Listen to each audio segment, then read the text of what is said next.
Okay. I get so excited when technology works. Okay, so hi. I'm really excited. We're doing an Instagram Live today with my colleague and actually my best friend ever, Dr. Stacey McClary. So I'm waiting for her to hop on and then, oh, there she is. Okay, so we're going to get started in just a second and talk a lot about anxiety, which is, we're going to talk about it in a really good way. So it's going to be great. All right, here we go. Okay. Let's see if this worked. I think it's going to work. I feel real good. Let's see here. Okay, it's connecting. Good morning. Don't you love when technology works? This is so great. I know. Hi. We did it. So Stacey, you introduce yourself first, and then I'll introduce myself, and then we can start talking about all the really fun, interesting stuff. All right. Good morning, everyone. My name is Dr. Stacey McClary. I am a naturopathic doctor in San Diego. I specialize in mental health, hormone balancing, and chronic infections, and oftentimes those all kind of go together. So I'm excited to do our first Instagram Live together. I know. I'm excited too. So hi, and Icky's excited too. So he also has a doctorate. It's in cuteness. My name is Dr. Julia Britz. I'm an ND in Sedona right now. I do mostly telemed, though. I also work at a behavioral health clinic, and my specialty is in psychiatric medication tapering and discontinuation and mental health stuff. And a lot of, if you guys have followed me for a while, you know I have OCD, and that's honestly the center of the world in a lot of ways. So yeah, today we're going to talk about the foods that alleviate anxiety, which is so important because we kind of get bombarded with things that cause it, and we want to put a positive spin on things you can do that are proactive, right? Absolutely. And I think it's important to note that, you know, when we're trying to treat someone from a holistic standpoint and from, you know, lifestyle and dietary modifications, that this isn't something that you can just eat one time and your anxiety is going to go completely away. This is really about what kind of foods can we encourage people to incorporate into their diet on a regular basis so that, you know, anxiety becomes a less and less common situation for people to experience. Yeah, exactly. And I think that's huge because I would love if supplements and foods were as quick as drugs, but it's not. But the benefit to things working slower is that you don't have such intense effects that could be bad. Yeah. And then they can last a lot longer, and we can basically take this intense wave of intense anxiety, getting back to calm, intense anxiety, getting back to calm, and we can turn that into more of this pattern, which is a lot more stable and easier to maintain, where we can actually feel like functional people.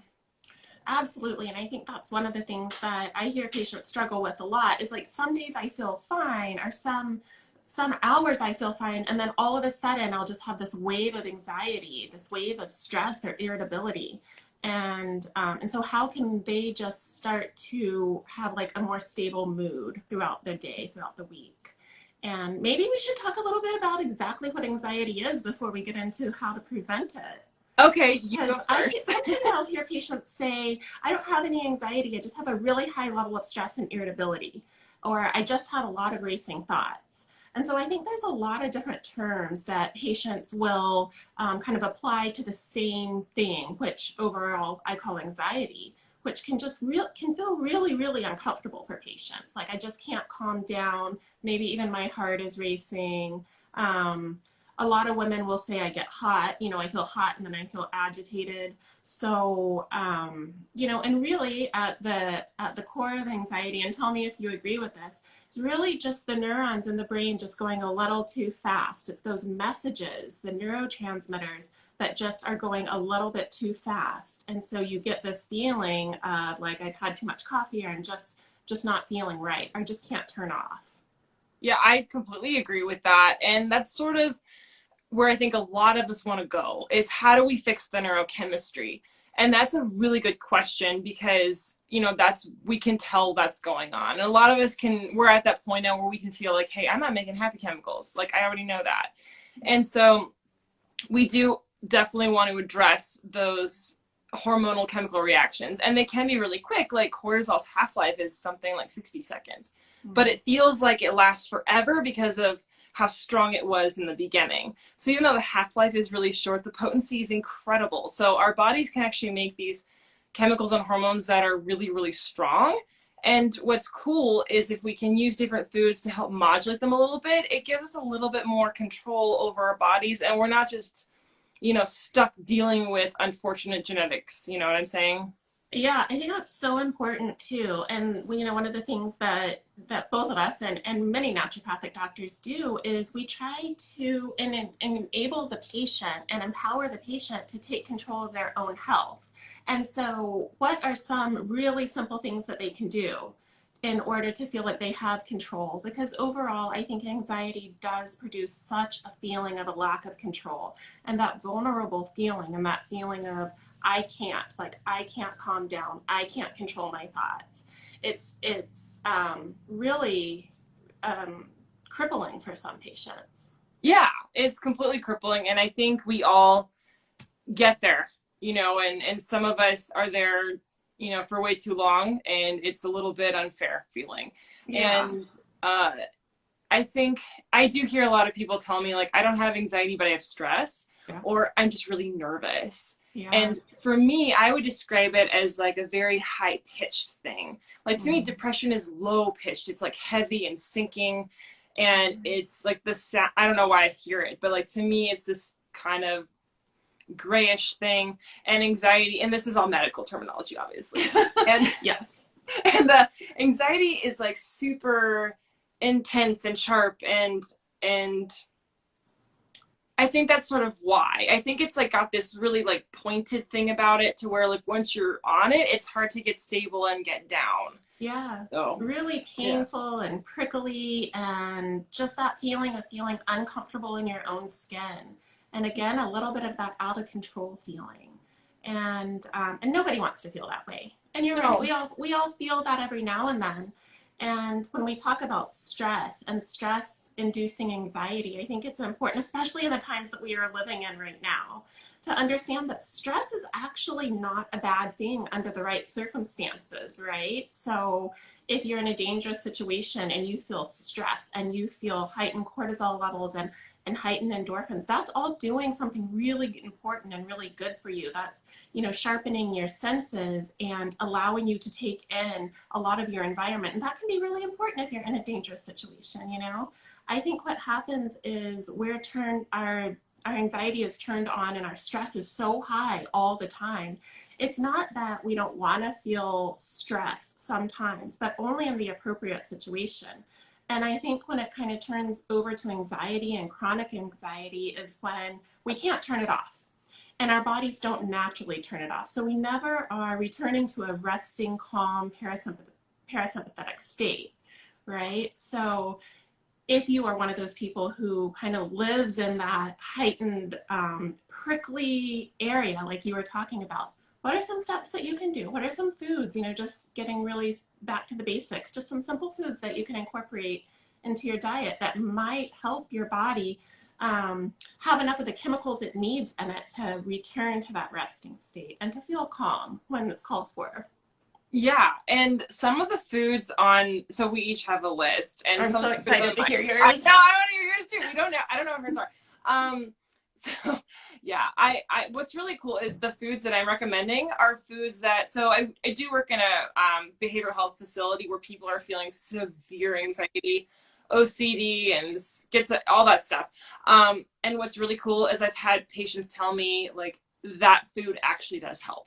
And it's noticeable. So that's the thing I think that's fun about this stuff is if it's actually making a dent or like pushing the dial a bit, then this is going to make you want to keep doing it. Yeah. So with that being said, do you want to go first or do you want me to go first? Why don't you go first? Okay. This is like way too much fun. All right. So my first, I pick 5, you pick 5. And it was kind of hard to pick my top 5 because I actually have more, but we'll go with it. So the first one I have on my list is, okay, I'm going to do chocolate first. Oh my God, I picked that too. Oh my God. So dark chocolate. Now, within moderation. More is not better, obviously, but there's oh my God, I love that. There's a reason you actually, as a woman, crave chocolate on your periods. So what happens on your period is your estrogen starts to dip, and when your estrogen goes down, so does your serotonin. And when your serotonin goes down, you're going to get depressed, sad, not really feeling very mood regulated. Sleep's going to get kind of funky. You know, food doesn't sound good, but you crave chocolate. Chocolate is really high, and actually it's one of the only sources I know of that has phenylethylamine, or PEA. Now, phenylethylamine is like a subwoofer for serotonin and dopamine, and they don't really know how, but it actually is involved in the love hormone pathway as well. So we do get, and that's why I think they put chocolate on Valentine's Day now. That just made sense. Yes. And also endorphins. So we do get this nice little boost of kind of a mood energy thing, which can be really nice. Now, there is a PEA supplement you can get. I don't always use it though, because it can be a bit stimulating, because anything that's in a concentrated form can not be as great. But chocolate on its own, and just get dark chocolate, and just do like an ounce a day is kind of what I do. So I think of it more like my favorite medicine. That's that. Absolutely. Yeah, and just to add to that a little bit, you know, like you were talking about, so dark chocolate can boost serotonin, and when serotonin is a little bit higher, it just kind of can balance out some of that dopamine. So sometimes anxiety can be a result of too much dopamine in the brain. And, you know, dopamine and serotonin, when they're in concert with each other and when they're really in balance, what you get is like a happy, motivated feeling. But when that serotonin starts to dip and you start feeling that kind of depression, well, that also you have a higher ratio of dopamine, and you can start getting that anxiety a little bit. So another really important thing that I didn't hear you mention, but I love the PEA, is dark chocolate contains a lot of flavonols. And so what else do flavonols do, right? Well, they increase blood flow to the brain. And so when that happens, your brain is then flooded with all the nutrients that it needs to function properly. So that can also just kind of help balance out some of that anxiety that we feel. And absolutely stick with dark chocolate. I actually brought 3. I don't know why. I didn't really need to bring 3 different flavors, but especially if you're only supposed to eat 1 ounce a day. But make sure it's 70% or above. So this is 85% organic, vegan, right? So you don't want to add in a bunch of dairy products into your life. You're not going to like one on my list then. Oh my gosh. Well, you're definitely not going to like one on my list. I can't wait to tell this story. So this is what's awesome. You know, I feel like we can demonize every food, right? Like I just kind of like threw dairy under the bus there a little bit. So we can demonize every food, but it's really important to have different options for people that are kind of following different nutrition schedules. So it's okay if we don't always agree 100%. That's what makes it fun. I know, right? Oh, well, I love that was on both of our lists. That makes me super happy. Well, okay. I know that you just, added on, but do you want to do yours now? Yeah, I'll do my next one here. So my next one is blueberries. That's on my list too. So everyone knows blueberries. It could also really be any of the berries, but I specifically chose blueberries because it is the highest in anthocyanins, ellagic acid, and resveratrol. So why are antioxidants important? Well, for one thing, they reduce inflammation in the body. They help our liver pathways work more efficiently. So we are not only eliminating free radicals in the body, we're reducing inflammation, we're helping our liver function better.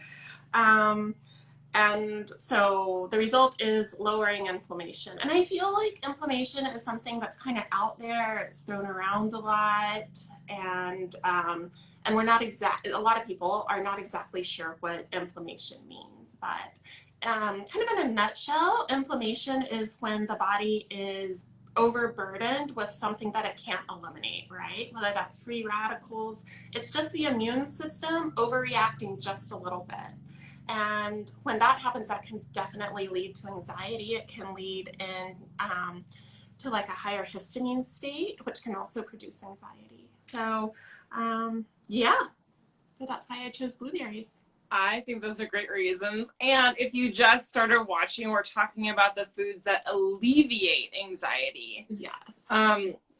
And you were just talking about what I'm going to add on to, which is blueberries. So what's really cool is blueberries are pretty high in vitamin C. Vitamin C has been shown in research to not only reduce anxiety, but to help prevent anxiety as well. So honestly, as many as you can stuff in your face in a day is the right amount. And the nutritional difference between frozen and fresh is actually pretty little. So if you want to get frozen all year long to put in smoothies, it's a really great way to get them in. The other thing I love about them is they have a really, really low glycemic index, which means the glycemic load is also little. And if you can have a lot of fruits, if you can get the fruits in that have a lower glycemic index, they're not going to spike your blood sugar, because when we have a spike in blood sugar, we get a spike in cortisol, trying to trigger our bodies to regulate that and get actually stabilized, which honestly does not feel good. Because when we're anxious, like almost no doubt the blood sugar thing is going to be a problem, and it's really important that we stabilize that, because the last thing we want is to feel like anxious and then calm. It's too much of this in the body. And when cortisol's high, melatonin is low. Melatonin's low, serotonin's low. So we want to just only have a nice, good boost of cortisol in the morning and have it dip gently. We don't want to keep breezing it up all day long with high sugar foods. So blueberries are an excellent fruit that you don't need to feel worried about getting the sugar in those at all. So yeah, absolutely. You can eat however many you want all day long. Another thing too is they do have a pretty good amount of fiber in it. So in addition to being low in sugar, they have a good fiber content. Again, something that can slow sugar absorption into the body once it's in the GI tract. So really another great point, Julia, is like stabilizing the blood sugar, very important throughout the day. So I'm glad we okay, so we our first two are the same.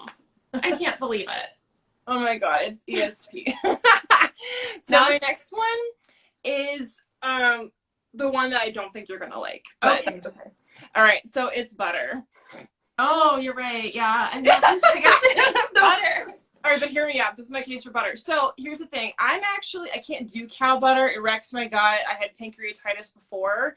You probably remember that. And so I know that was really rough. So I can't break it down, and it feels terrible. Any food that makes you feel terrible is not good for you. So don't do that if you do butter. But I can actually do goat butter. No problem. So the reason why, or ghee is not so bad either. So I like goat butter personally, but if you do, want to have cow butter, ghee is a nicer choice just because it's clarified. You get some impurities out of it. The reason is it's the highest source of chloride you can get in food. Now, chloride is something I think that it's a really good mineral that really gets kind of ignored. It's so helpful for digestion because it allows you to get potassium. When we get potassium in, we can regulate a lot of our blood pressure and our heart rate. Now, I hear heart rate come up with anxiety all the time. I can feel my heart rate in my chest. It's too high. We need to make sure our electrolytes are in balance. So chloride is just as important as actually getting those electrolytes in. The other thing that's really important about chloride is it helps to balance your acid-base levels in the body. When we get anxious, we release a lot of hormones that make us more acidic. And we want to get kind of closer to where our body feels a little bit more, I don't want to say neutral, but I'm going to say neutral. Chloride also does, so if you think of what GABA is one we know of for anxiety reduction, right? Now, GABA works through a chlorine channel. So if we actually want to, and when we think of GABA, we're not actually putting GABA through the chlorine channel, we're putting chlorine through it. So the GABA binds to that channel, chlorine goes through. So we need good sources of chloride. It's not that common to get deficient in it, but it can actually be a nice source of fat to cook with, especially if you're kind of thinking of what it's doing. Now, if you can't eat dairy, the next highest source would be olives. I did think of the vegans. I thought of them. Oh, that's so nice of you. No, that's actually a lot of good information on butter. And, I'd have to agree with you on the ghee because ghee is actually like a clarified butter, right? So it has all of those proteins that can be inflammatory for some people taken out. So you're left with just the fat content. And so I do think that's like a much cleaner way to eat butter if you're going to go that direction. So great one. Thank you. In general, I'm not the biggest fan of dairy. And I not the biggest fan, but I do like all of those things that you said. And I will now do one that I don't think you're going to love. Okay. And even this morning, we were talking about some cosmetic products, and Julia said, I really don't like it because it's made out of soy. And I was like, well, what's your problem with soy? Your answer, I actually agreed with, was that most soy is GMO, and then it's not readily available to be absorbed into the body. And and also highly contaminated, because most GMO products are also highly sprayed with chemicals. But I have to say, I feel like soy gets a really bad rap. And so one of mine is actually tofu. So I actually love to air fry tofu. It looks like this when it comes out. I brought all the foods with me today. I love that you did that. I guess I'm not going to be hungry later. I'm going to be so calm. It's going to be crazy. But okay, so tofu is a really, really great source of protein. So when we're talking about stabilizing blood sugar, tofu actually has all 9 essential amino acids. So it's going to provide your body with a really complete protein to keep your blood sugar nice and stable throughout the day. It's also a really, really good source of zinc and iron. Zinc and magnesium. So one of my favorite supplements for calming the mind is actually magnesium. So if you can incorporate foods that are very high in magnesium, you're going to be less likely to get those anxiety flares throughout the day. So it also has it's a good source of fiber. It's low in sugar, and I wanted to mention something that I think a lot of people get confused on is phytoestrogens, right? So I've heard men say, well, I can't eat soy because it has phytoestrogens in it. It's going to make me produce estrogen and then become more feminine.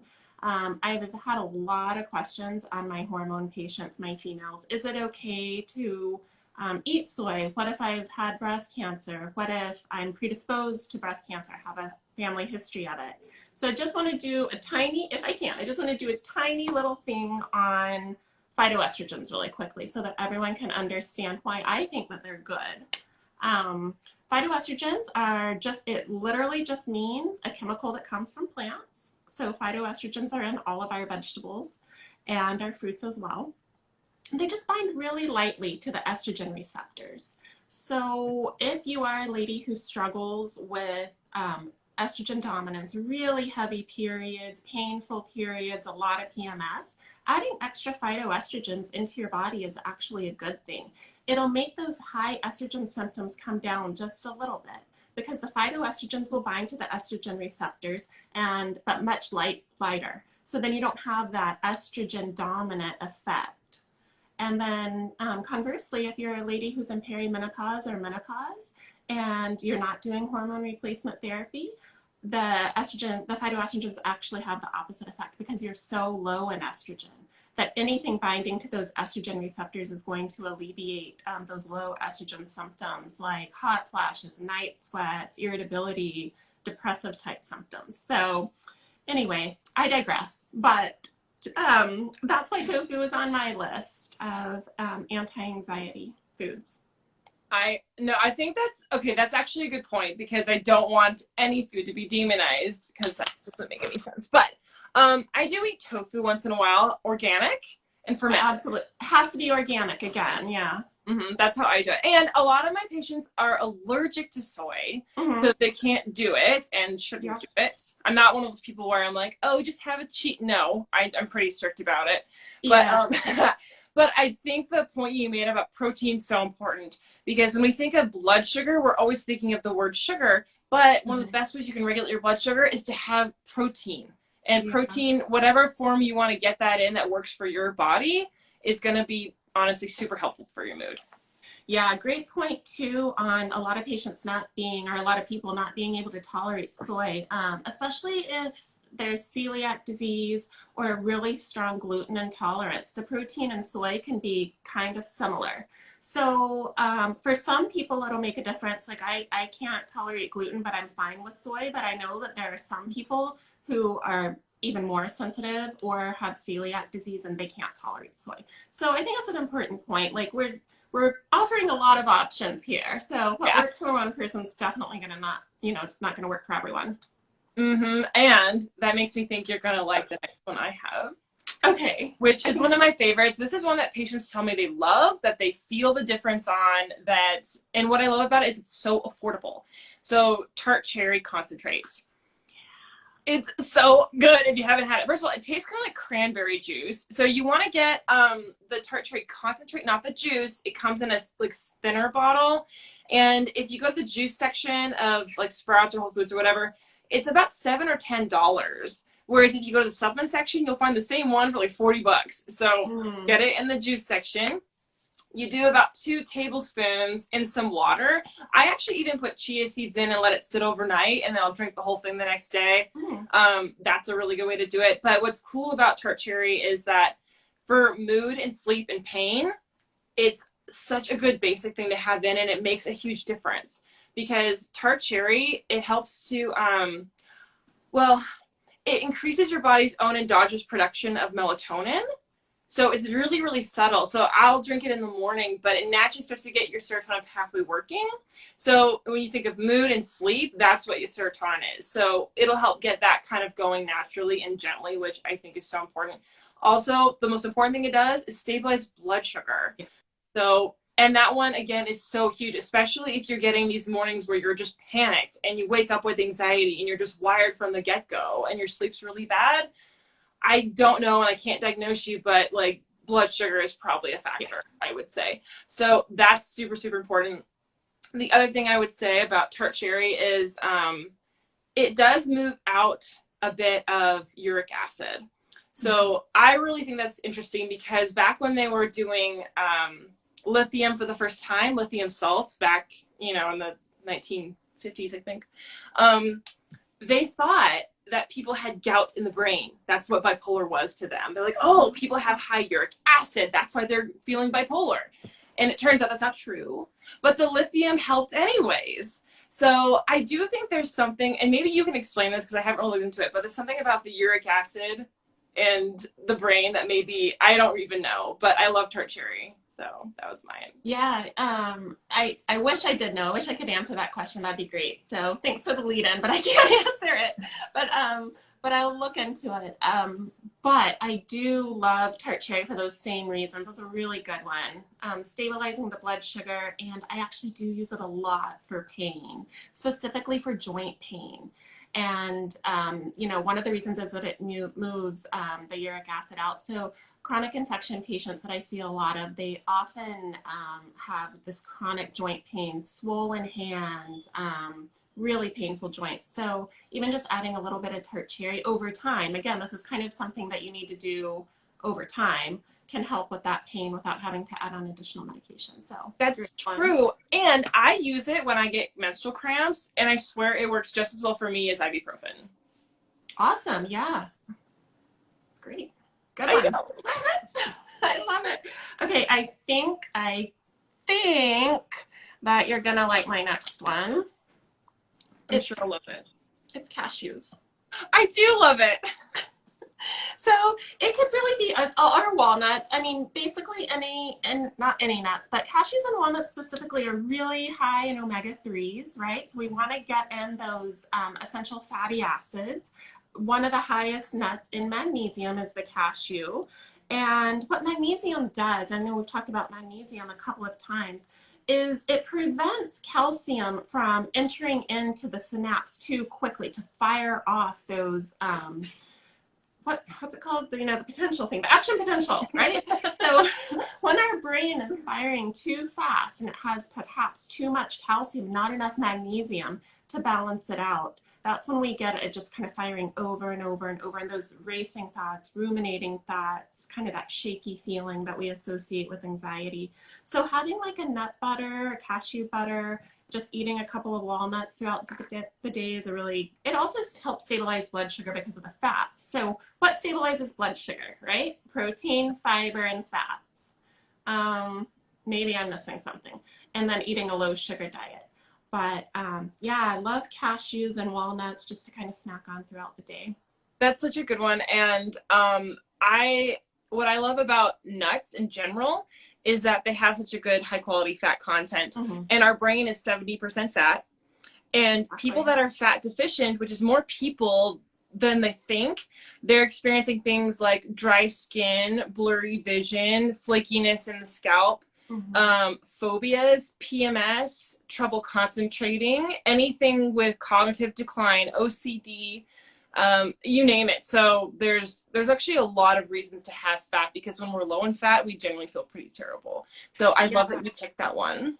Absolutely. And I feel like, you know, well, maybe now we were fighting an uphill battle with getting people to eat fats for a long time, because there was kind of like that low fat craze back in, I don't know, maybe back in the 90s, where everyone was low fat, low fat. So we do tell patients we don't want them to eat a high fat diet, but generally I always put in the disclaimer, I'm not talking about healthy fats, you know, I'm talking about processed foods that have a lot of trans fats in them, a lot of animal fats. Now, I'm not trying to contradict what you said about the butter, because I think in healthy ratios it's great. But I'm talking about if there's a ton of animal fat or a ton of processed fried foods, those are the fats we want to avoid. Yeah. But adding in the healthy fats really important. Exactly. And I almost did a nut. I almost did the walnut. So I'm glad. Oh, well, here we have the walnut right here. Thank you. Yes, you're welcome. Oh my gosh. Well, my last one is not exactly a food, but you need it to live. It's part of foods. I'm counting it as a food, which is salt. So, oh, I knew you were going to do salt. That's so good. You know, I love salt so much. So the reason why salt is incredibly important is I'll see this triad, which is anxiety, palpitations, and poor sleep. And so what's interesting about salt is that people are low in salt and don't know it, because we're really told not to have a lot of salt in this culture. And what's happened is that people started getting healthier. People started cooking at home more. Problem is, when you cook at home, you tend not to eat a lot of salt, because you're not salting your foods that much. And we don't pickle things in this country. We don't ferment a lot of things in this country.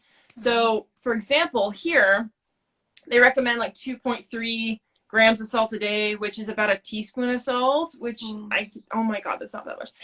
In Sweden and Scandinavian countries, they're doing about 6. So double what we get over here.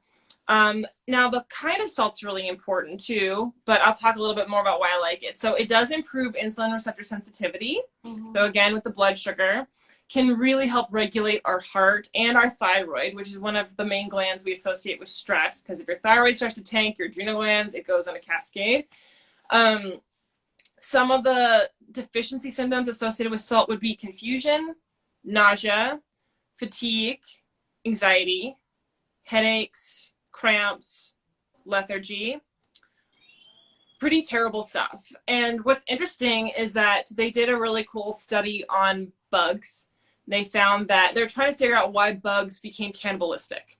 So bugs eventually started eating other bugs, and they think it's because they don't do it all the time. They think it's because they're getting sodium deficient. And you know, you crave salt. Like, you'll be like, oh, I want something salty so bad, right?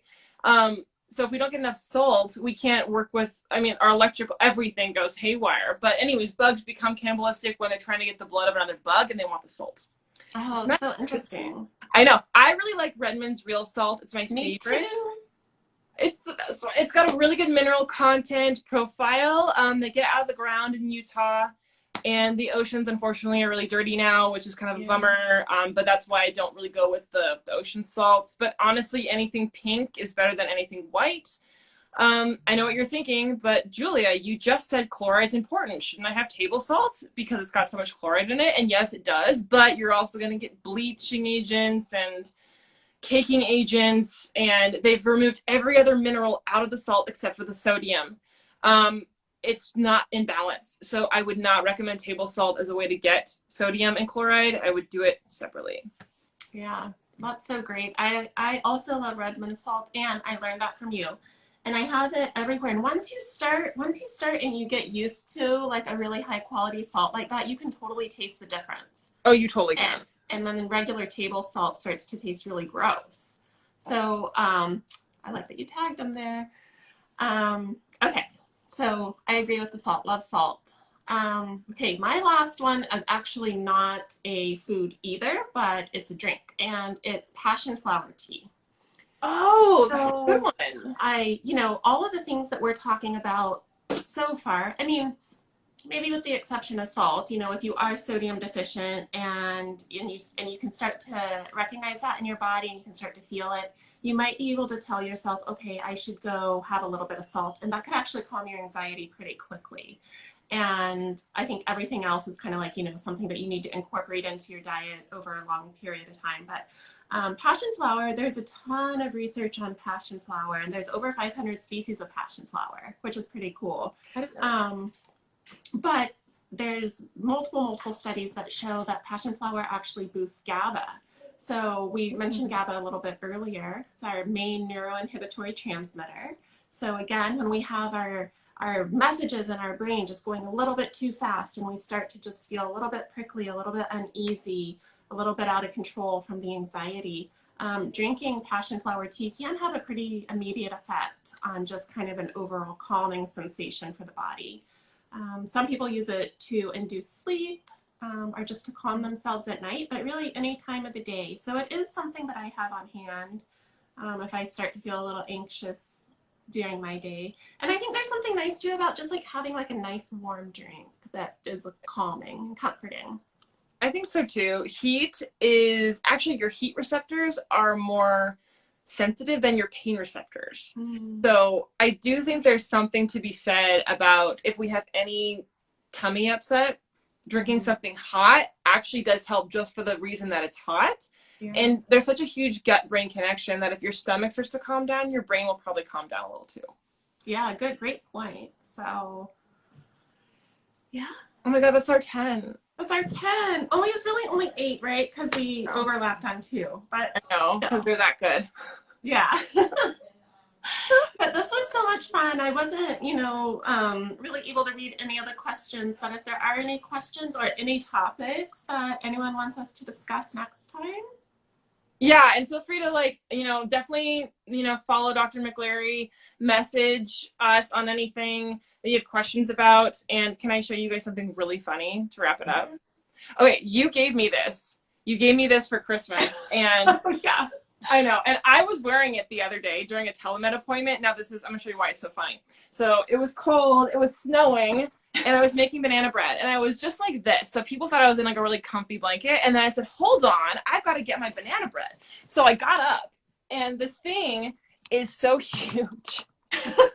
So I was like, I'll get it. And I went out here. And then when I came back in, they're like, what are you wearing? And I was like, this is professional. Like, it is professional, especially when it's snowing outside. I know. So I just had to show you that because I just think it's so I wear this so much more than I ever thought I would. I love it. Well, I am actually using something that you gave me. It's my Oh Kale No cup, and it has my passion flower tea in it. So, oh my God, you're right on point. Oh my gosh, I'm feeling so much more relaxed now. All right. Well, thank you. I think we're. Well, I do have a patient in like 20 minutes. So. I know, I gotta do some IVs. Okay, thank you for doing this, Stacey. This was so much fun. We'll do it again soon. Yeah, we will. And anyone have any questions, just follow us. We have really good content coming out, and we'll do more videos. If you have a suggestion on a topic you want us to do, we'll do it. Yeah, absolutely. All right, bye. Bye.